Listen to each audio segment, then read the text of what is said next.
तलवारी प्रजापती भूपती गणपती सुवर्ण श्रीपती प्रौढ प्रताप पुरंदर क्षत्रिय कुलवंतंच सिंहासनाधीश्वर महाराजाधिराज श्री श्री छत्रपती शिवाजी महाराज की जय। जय भवानी जय शिवाजी।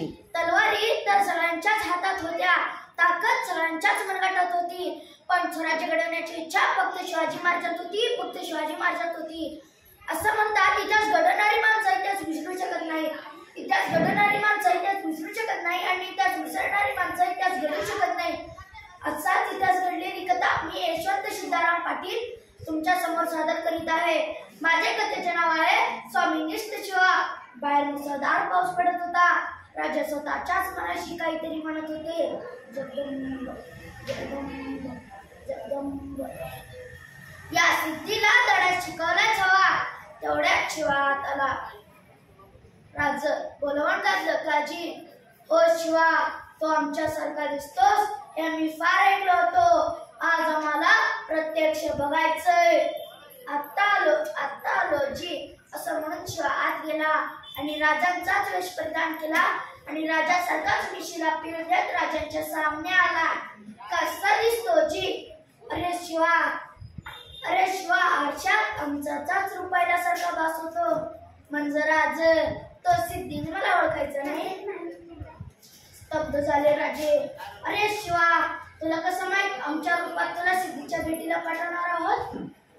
आमच्या रूपात तुला सिद्धीच्या भेटीला पाठवणार आहोत? तसा शिवा म्हणाला, राज, तुमच्या संगती इतके दिवस राहिलो ते ओगावय द्या किवडा भेटतो की जाऊन दिला. राजांनी शिवाला कडकडून मिठी मारली. राजांना माहिती होतं त्यावर शिवाची कधीच भेट नाही.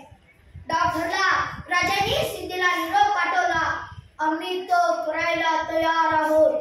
तसा सिद्धी म्हणाला, हे अब आया वो दक्कन का चूहा हमारे मुट्ठी में. हा हा हा हा हा हा हा हा हा.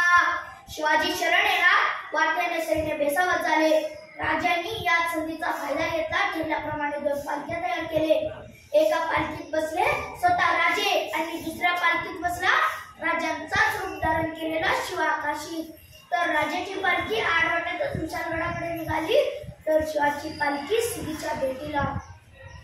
सिद्धी वाटच पाहत होता की पालखी आली. पालखीतून शिवा खाली उतरला. गळा भेट झाला. सिद्धी शांत झाला. चलिए राजे चलिए, चलिए राजे चलिए, चलिए राजे चलिए. पण त्याच वेळी 2 संशयी डोळे रोखले गेले. शिवाच्या शामियात पाऊल पडताच ते पुटपुटले, शिवाजी नहीं हो सकता. तो मैंने तुम समशेर निकाली. सपासप वार झाले.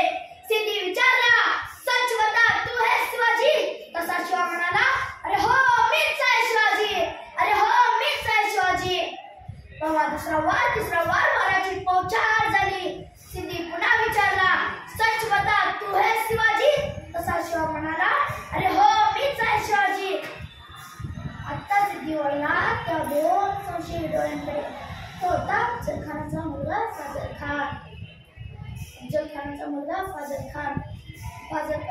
सिद्धीने विचारलं, तुम कैसे कह सकते हो कि ये शिवाजी नहीं है?